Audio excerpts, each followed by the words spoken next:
ሮሜ 6 ላይ ያለው ጥምቀት በአብ በወልድ በመንፈስ ቅዱስ ስም የምንጠመቀው ጥምቀት ነው አይደለም? አይደለም።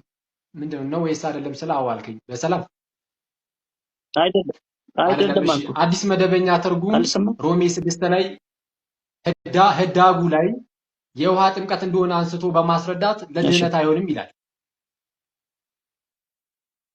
እሺ ታዲያ ኦኬ ታዲያ ምን ሰው አንተን ይቀበሉ ወይስ አዲሱ መደበኛ ትርጉምን ይቀበሉ? ፕሮቴስታንት አይ ከታች ያለው እኮ የሰዎች ማብራሪያ ነው። ዋናው መጽሐፉ ሐዋርያው ጳውሎስም ተናግሯል ነው። ሐዋርያው ጳውሎስ የተናገረው ክርስቶስ ውስጥ ለመግባት ነው። እንግሊዘኛው ምን ይላል? ባፕታይዝድ ኢንቱ ጂሰስ ክራይስት ነው የሚለው። ባፕታይዝድ ባይ ጂሰስ ኔም አይልም። ስለዚህ ኢንቱ ጂሰስ ክራይስት ነው የሚለው። ክርስቶስ ውስጥ መግባት ነው ጥምቀት የተባለው እንጂ በኢየሱስ መጠመቅ አይደለም። ስለዛ ትክክለኛ እኔ ነኝ አዲሱ መደበኛ ትርጉም አይደለም እያልክ ነው። መልካም ፕሮቴስታንት ወንድሞቻችን ግን አዲሱ መደበኛ ትርጉም ወይም ደግሞ ይሄን ልጅ መረጡ።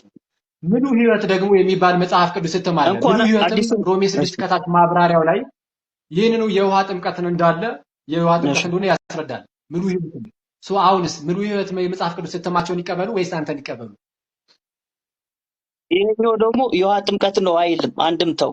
ስለዚህ አንተን ይቀበሉ ወይስ አንድምታውን ይቀበሉ? ኦርቶዶክስ ጥያቄ መልስልኝ ብራዘር፣ ጥያቄ መልስልኝ። የሆነ መጽሐፍ ይዘህ መጥተህ ይሄኛው ግን አትበል። ጥያቄ ምሉ ፕሊዝ መልስልኝ። ምሉ ህይወትን ይቀበሉ ወይስ ሮሜ ምዕራፍ 6 የውሃ ጥምቀት አይልም። ምሉ ጥያቄን መልስልኝ። መጽሐፍ ቅዱስን ይቀበሉ። ጥያቄን መልስልኝ። መጽሐፍ ቅዱስን ይቀበሉ። እሺ መጽሐፍ ቅዱስ ያንተንም የምሉ ህይወትንም ካልተቀበሉ የሁለታችሁ መጽሐፍ ቅዱሳዊ አይደለም ማለት ነው። የማን ነው መጽሐፍ ቅዱሳዊ? ያንተ ወይስ አይደለም? መጽሐፍ ኦኬ፣ ቅድም ከተናገርኩ አንተ ሙሉ ህይወትም ውድቅ ነው ማለት ነው። ሞክተኝ ሮሜ 6 ነው ያልኩት ካልሆነ ሞክተኝ አለችኝ። በመጽሐፍ ቅዱስ ሞግተኛ ላይ ሰምታችሁታል። ቅድም ሲያደርግ እንደነበረ አይታችኋል።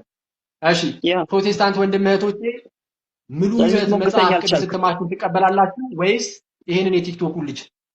ኦኬ ቀጣይ ጥያቄ እዚሁ ሮሜ 6 ላይ ይሄንን ሰው ታውቁታላችሁ አይደል? አንድ ይሄን አስያጥፋልኝ ነው ይሄን አስፋልኝ።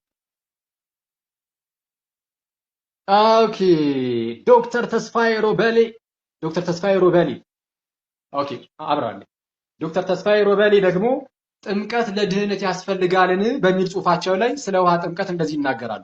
የውሃ ጥምቀት ከኃጢአት ለመታጠባችን እንዲሁም ከክርስቶስ ጋር ህብረት ለመፍጠራችን ከክርስቶስ ጋር አብረን ለመቀበራችን እንዲሁም በትንሣኤ ቀን ከሙታን ለመነሳታችን ትዕምርት ወይም ምልክት ነው በማለት ሮሜ ምዕራፍ 6 ከቁጥር 1 ጀምሮ ያለውን ይጠቅሳሉ። ለዶክተር ተስፋዬ ሮበሌ ሮሜ 6 ላይ ያለው የውሃ ጥምቀት ነው። ፕሮቴስታንቶች ዶክተር ተስፋዬ ሮበሌን የሚያህል ትልቅ ሰው ይቀበሉ ወይስ የቲክቶኩን አንተን ይቀበሉ?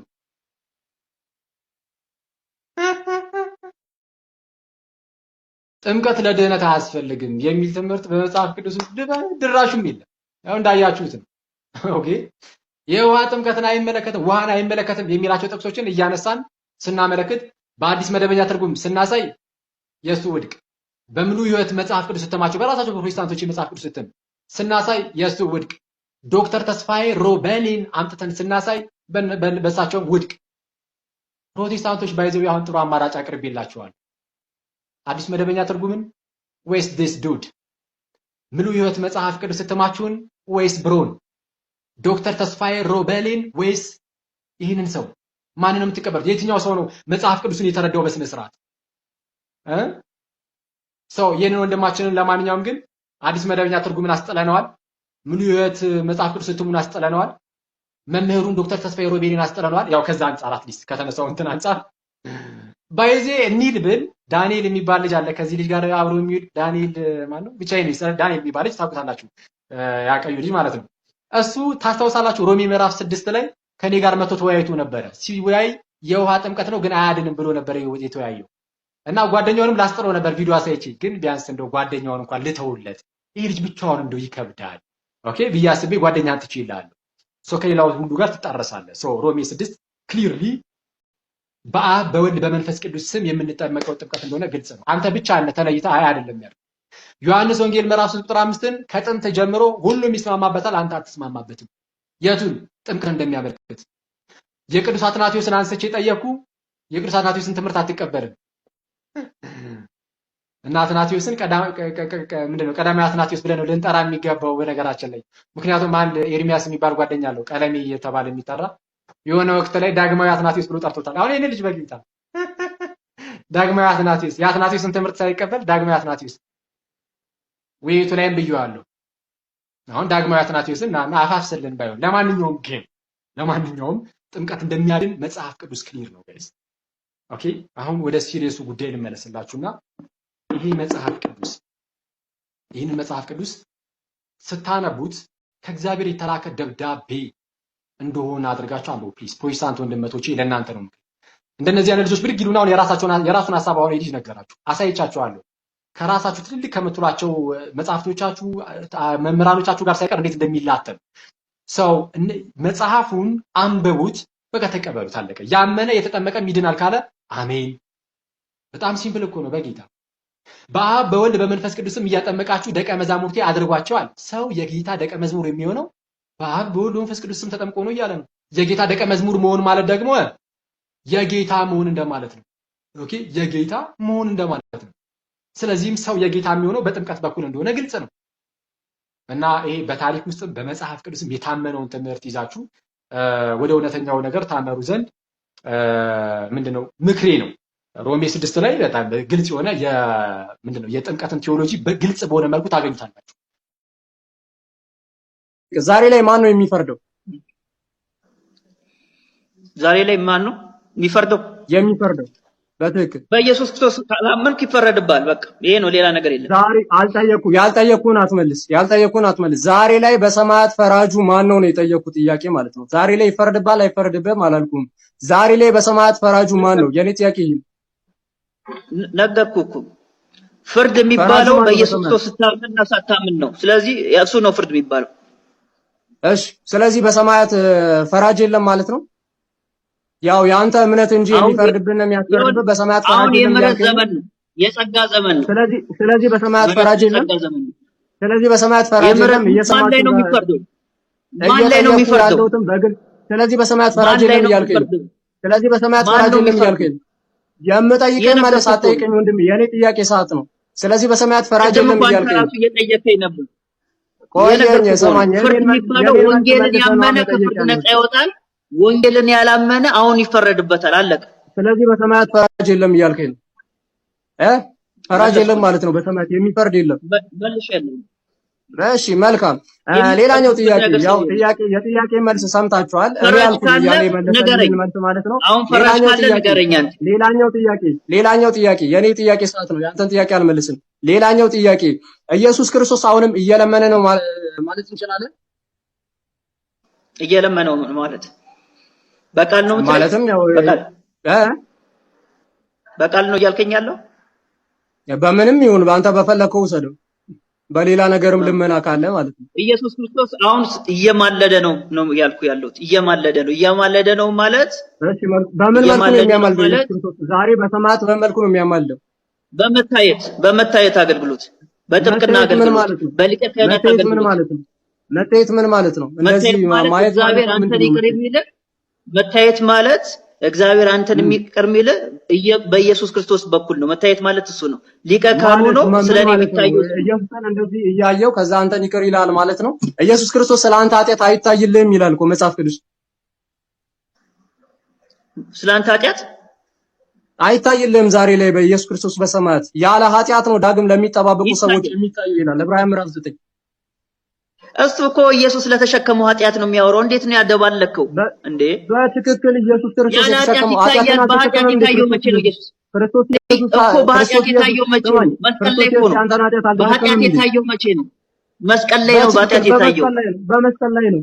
ዳግም ግን ስለ ኃጢአት አይታይልህም ማለት አሁን ያለ ኃጢአት ይታያል። የቱ ነው? ቅዱስ ክርስቶስ። አንተ ግን ምን እያልከኝ ነው? የኔን ኃጢአት ክርስቶስ ኢየሱስን አይቶ ነው የሚምረው እያልከኝ እኮ ነው። ስለዚህ ስለ አንተ ኃጢአት ኢየሱስ አሁንም እንደሚታይልህ የተናገርኩ ነው። እየነገርኩ እኮ ነው። ኢየሱስ ክርስቶስ ስለኛ ይታያል። የሚታይ ነው። እግዚአብሔር ይቅር የሚልህ በኢየሱስ ክርስቶስ። ወደ ቀጣዩ ጥያቄ በህይወት ያሉ ሰዎች አማላጅነታቸውን ታምናለህ? አይ እርሳችን የኢየሱስ ምልጃ ነው። መታየት ማለት ምልጃ ነው የሚለውን አሳየን። መታየት ማለት ምልጃ ነው የሚለውን አሳየን። አሳየው። መታየቱ ቅድም ምን ብያለሁ? መታየቱ የሊቀ ካህናቱ ስራ መታየት ነው። እሱ ነው ምልጃ የሚባለው። ስለኛ የሚታየው እሱ። ቀጣዩን ጥያቄ ላምጣለን። ቁጥር 28 ላይ ደግሞ ስንት ላይ እንዳያችሁት መታየት የሚለውን ምልጃ ማለት ነው የሚል ከመጽሐፍ ቅዱስ ላይ ሊያመጣ አልቻለም። ስለ መታየት ብቻ ነው ያወራው። አምጥቻለሁ። እንግዲህ መቀበል አለመቀበል ያንተ ፋንታ ክርስቶስ ደግሞ የብዙዎችን ኃጢአት ሊሸከም ይላል። አንድ ይሰማኝ። እንዲሁ ደግሞ ክርስቶስ አለ የብዙዎችን ኃጢአት ሊሸከም አንድ ጊዜ ከተሰዋ በኋላ የሚለው ላይ መስቀል ላይ ነው ይህንን የታየው አለ። ተመልከቱ፣ የታየው ምን ላይ ነው አለ? መስቀል ላይ ያድናቸው ዘንድ ለሚጠባበቁት ይላል። ሁለተኛ ጊዜ ያለ ኃጢአት ይታይላቸዋል። ያለምን? ያለ ኃጢአት። ይህ መታየት ምልጃ ነው ብሎናል። ይህ መታየት ምልጃ ከሆነ ከኃጢአት ጋር የሚገናኝ ነገር የለውም። ምክንያቱም ያለ ኃጢአት ነው ያለው። አስቀድሞ ሲመጣ በኃጢአት ነው። ጥያቄ ነው ወይንስ ማብራሪያ ነው? ጥያቄ ነው ማብራሪያ ነው? ጥያቄ ነው ወይንስ ማብራሪያ ነው? ልጠይቅህ እኮ ነው። ጥያቄ ነው ማብራሪያ አረኳ። አንድ ጊዜ ጥያቄ ከሆነ ጥያቄ ነው። ስማኛ፣ አንድ ጊዜ ከተሰዋ በኋላ የሚለውን ሰማይ ነው ብለሃል። ይሄንን ተግባብተናል። ወደ ላይ እንመልስና ቁጥር 24 ላይ የነበረው ምኑን ያልከኝ? ሰማይ ነው ብለሃል ያልከው ሰማይ ነው አላልኩም። ሰማይ ሳይሆን መስቀል ብለዋል። መስቀል ላይ ነው የታየው። ኃጢአት የሚለው የመጨረሻውን ቁጥር የመጨረሻውን ቁጥር 24ን አይደለም ያልኩት። 24 ሰማይ ነው፣ መስቀል አይደለም። ሰማይ መስቀል ተብሎ አልተተረጎመም። አሁን ኳልከኝ ብለሃል አልከኝ። መስቀል ላይ ብለሃል። ቁጥር 28 ላይ መስቀል ነው ብለሃል። የመጨረሻው ቁጥር ብያለሁ። ወደ 24 ልመልስ እኮስ፣ ወደ 24 ልመልስ ጋር ልጠይቅህ ነው። ቅድም የጠየቅከው ላይ እሺ፣ ክርስቶስ በእጅ ወደ ተሰራች የእውነተኛይቱ ምሳሌ ወደምትሆን ቅድስት አልገባም እና ነገር ግን በእግዚአብሔር ፊት ስለኛ አሁን ይታይዘን ወደ እርሷ ወደ ሰማይ ገባ ካለ በኋላ ሊቀ ካህናትን በየዓመቱ የሌላውን ደም ይዞ ወደ ቅድስት እንደሚገባ ራሱን ብዙ ጊዜ ሊያቀርብ አልገባም ይላል። ራሱን ብዙ ጊዜ ሊያቀርብ አልገባም። ራሱን ብዙ ጊዜ ሊያቀርብ ያልገባው ወዴት ነው? ወደ ሰማይ። እሱ ላብራራለህ እንዴት እንደሆነ ላብራራለህ። ስለዚህ በሰማይ ብዙ ጊዜ ራሱን አያቀርብም ማለት ነው። አሁን ላይ አያቀርብም። ላብራራለህ። እሱን ላብራራለህ። ምን አልከኝ? በጣም አሪፍ ጥያቄ ነው የጠየቀኝ። ላብራራለህ። ሰማይ ላይ ራሱን አቅርቧል። ቆይ ላብራራለህ። እሱን በጣም ጥሩ ጥያቄ። ቴንክ ዩ። ቁጥር 2 ላይ ተመልከቱ። ላብራራለህ። ጠየቀኝ፣ ላብራራለህ። አሁን ወደ ሰማይ እንዴት እንደገባ ላብራራለህ። እሺ፣ ምንድነው የሚለን? ቁጥር 2 ላይ በደንብ ስሙ። የመጀመሪያ ድንኳን ወደ ሰማይ እንደገባ ያልተጠየቀው። ቆይ ላብራራው። ጠየቀኝ፣ ላብራራው። እንዳትፍራ፣ ላብራራው። ጥያቄ ምንድነው የጠየኩ ምንድነው? ወደ ሰማይ ገባ የሚለውን ነው የጠየቀኝ። ጥያቄን ራሱ ረስቷል። ወደ ሰማይ ራሱን አቅርቧል ወይ? በሰማይ ራሱን አቅርቧል ወይ እኮ እሱን ላብራራው። ምን ማለት እንደሆነ ላብራራው። በሰማይ ራሱን አቅርቧል ወይ? አዎ ወይም አይደለም እኮ። በሰማይ ደሙን ይዞ ቀርቧል። ደሙ ያለ ራሱ አይታይም። ደሙና ቦዲውን ስለያየዋል እንዴ? ምን ማለት ነው? ደሙ እኮ ራሱ ነው፣ ቦዲው ነው ደሙ። ራሱን በሰማይ አቅርቧል ወይ? ደምና ቦዲ ለብቻ አድርገን ነው የምታስበው? አክሊል በሰማይ ራሱን አቅርቧል ወይ? በሰማይ ራሱን አቅርቧል ወይ? ሐሳቤን አግኘኝ መጀመሪያ። ሐሳቤን ስማኝ። መስቀል ላይ ኢየሱስ ክርስቶስ ስለሁላችንም መስቀል ላይ መስዋዕት አይደለም። ለምን አትልም? ስማኛ። መስቀል ላይ ኢየሱስ ክርስቶስ ለኛ ራሱን አሳልፎ ሰጥቷል። እሺ፣ ከዛ በኋላ ደሙን ይዞ ወደ ቅድስት ገብቷል። ደሙን ይዞ ገብቷል ማለት የሆነ ደም እንደዚህ ይዞ ገብቷል ማለት አይደለም። ቦዲውን ነው ይዞ የገባው። ወዴት? ወደ ሰማይ ገብቷል። መስቀል ላይ ገብቷል አልተባለም። የገባው ወደ ሰማይ ነው። ወደ ሰማይ የገባው ምን ለማድረግ ነው? ስለኛ ይታይ ዘንድ ነው ወደ ሰማይ የገባው። ያው ጥያቄ ነው። ያው እኔ የጠየኩት ሌላ የሚመልሰው ሌላ። በደንብ አድርጋችሁ እዩ። ራሱን በሰማይ አቅርቧል ወይ ነው ጌታ? አዎ ወይም አይደለም? ራሱን በሰማይ እሱን እኮ ነው እየነገርኩህ ያለሁት። ወደ እየሰማኸኝ እኮ አይደለም። ደሙን ይዞ ገብቷል ማለት ራሱን ይዞ ገብቷል ማለት ነው። አክሊል ምን እየሰማኸኝ አይደለማ? እሺ፣ ጨርስ ጥያቄ። ራሱን እኔ እኮ ጥያቄ በጣም አጭር ነው። ራሱን በሰማይ አቅርቧል ወይ? አቅርቧል አላቀረበም? እየሰማኸኝ እኮ አይደለም።